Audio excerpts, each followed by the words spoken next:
அன்பான சகோதர சகோதரிகளே, தேவ பிள்ளைகளே, கிறிஸ்துவின் மனவாட்டிகளே, உங்கள் அனைவருக்கும் நம்ம ஆண்டவராக இயேசு கிறிஸ்துவுடைய கிருபையும் சமாதானமும் நம்மில் என்றும் உண்டாயிருப்பதாக. ஆமீன். இந்த நாளிலும் பரிசுத்தாவின் வெளிப்படுத்துகிற சத்தியத்திற்காக நடி செலுத்துவோம். இந்த நாளில் உலக நீதி, தேவ நீதி.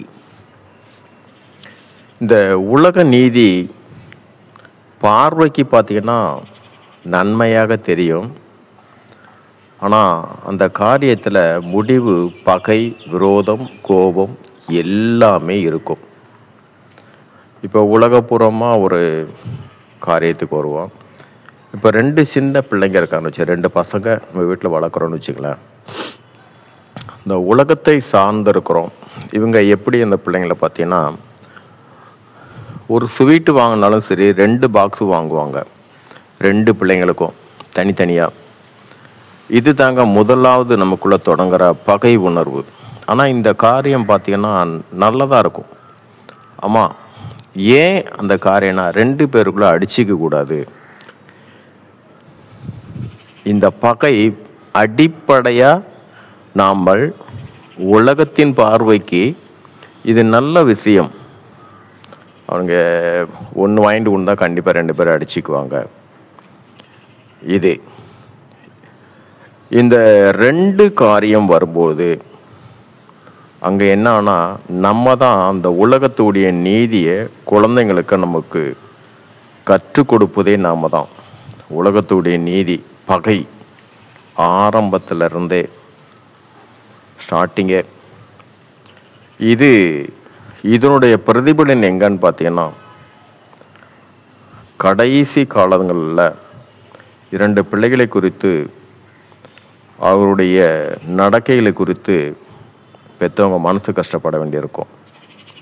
2 பேரும் விரோதமாயிருவாங்க. அந்த பிள்ளைங்க 2 குடும்பமானால் கூட அந்த குடும்பம் 2மே பகையாகவே இருக்கும்.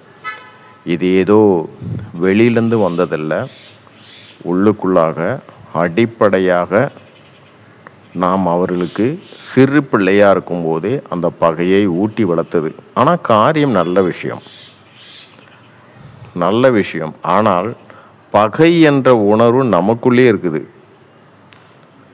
பெற்றவங்களுக்குள்ளே இருக்கனால தான் அங்கே என்ன அவங்க தீர்ப்பாங்கன்னா, கண்டிப்பாக இவனுங்க அடிச்சுக்குவானுங்க, அதனால் பிரச்சனையே வேண்டாம், 2 பேருக்கும் தனித்தனியாக. சரி, இது உலக நீதி.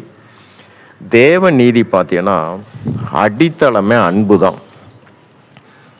அன்பு. ஒருவன் கிறிஸ்துக்குள்ளாக இருந்தால் பிள்ளைகளை பார்த்தீங்கன்னா, ஒருவன் கிறிஸ்துக்குள்ளாக அந்த மனைவி கணவன் 2 பேரும் கிறிஸ்துக்குள்ளாக இருந்தாங்கன்னா அவங்களுக்கு 2 பிள்ளைங்க இருக்கான்னு வச்சுக்கலாம்.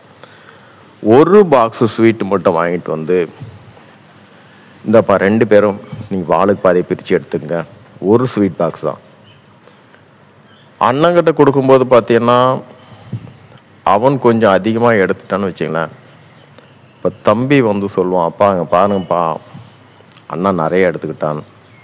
அந்த இடத்துல மெய்யாலும் கிறிஸ்துக்குள்ளே இருக்கிறவங்க என்ன போதிக்கணும்னா, இப்போ அது யார், நம்ம தம்பி தானே, ஓன் தம்பி தானே, இப்போ நீயே அவனுக்கு இப்படி பண்ணிட்டேன்னா வேறு யார் அவனுக்கு செய்வாங்க, அதனால் நீ அவனுக்கு கொடுன்னும் போது கண்டிப்பாக அங்கே அன்பு அங்கே உருவாகும். அதே மாதிரி தம்பி ஒரு காரியத்தை செய்தாலும் அண்ணன் நம்மள்கிட்ட சொல்லும்போது அந்த தம்பிக்கிட்டே நான் சொல்லணும், அப்பா அது உங்கள் அண்ணன் தானே, நம்ம அண்ணன்ப்பா, நீ எப்படி எடுத்துக்கிட்டானா அவனும் ஒன்றை மாதிரி தானே, அவனுக்கு கொடு, அண்ணா கொடு. எந்த பொருளை வாங்கினாலும் ஒவ்வொரு பொருளாக வாங்கி கொடுக்கும்போது நீங்கள் ஒரு நாளைக்கு ஒரே ஒரு 5 ஸ்டார் சாக்லேட்டை கொண்டு போய் ஒருத்தங்கிட்ட கொடுங்க, அவன் என்ன பண்ணுறான் பாருங்கள், நீங்கள் கேட்கவே தேவையில்லை, அவன் கண்டிப்பாக பாதியை கொண்டு அவன் தம்பி கொடுப்பான். இந்த பிரமாணம் தாங்க அன்பு. பேஸ் மட்டுமே அன்பு. இதுதான் தேவ நீதி. இந்த தேவ நீதியை வளர்க்குறது அடிப்படையாக கீழே, இதுக்கு பேஸ் மட்டுமே அன்பு. அந்த ஒரு அன்பின் பிரமாணத்தின்படி வரும்போது தான் அந்த பிள்ளைகள் பிற்காலத்தில் எப்படி இருக்கும் என்றால் தேவ நீதிகள் நிலை நிற்கக்கூடியவர்களாக அந்த பிள்ளைகள் எழும்பும். அதே உலக நீதியும் பார்க்கும்போது பகையாக உருவாகும். நான் நல்லா தான் வளர்த்தேன், ஆனால் ஏன் இப்படி 2 பேரும் என் வயசான காலத்தில் இப்படி விரோதமாக இருக்கிறானுங்களே, அப்படி இருக்காது.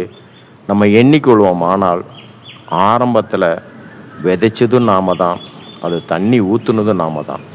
அதனால் இந்த காரியத்தில் இந்த 2 நீதியின்படி இதுவரைக்கும் நம்ம இருந்தது இல்லாமல் தேவ நீதியின்படி ஒரு பொருளை இருவருக்குமாக அவர்களுக்குள்ளாக பங்கிட்டு கொடுக்கும்படி அவர்களுக்குள்ளாகவே பங்கிடட்டும். அந்த மாதிரி நம்ம வளர்க்கும் போது இந்த மாதிரி வளர்த்தோம்னா தேவ நீதி இருக்கும். இருவருக்கும் தனித்தனியாக கொடுத்தோம்னா அது பகை உருவாகும். அது உலக நீதி. சரி, இந்த நாளிலும் நம்ம ஆவியான வெளிப்படுத்தின சத்தியத்திற்காக நன்றி செலுத்துவோம். இந்த காரியத்தின்படி எல்லாவற்றிலும் ஒவ்வொருவரிலும் ஒருவராக தேவனே உம்முடைய நாமம் ஒன்றுக்கே மையம் உண்டாவதாக. ஆமீன்.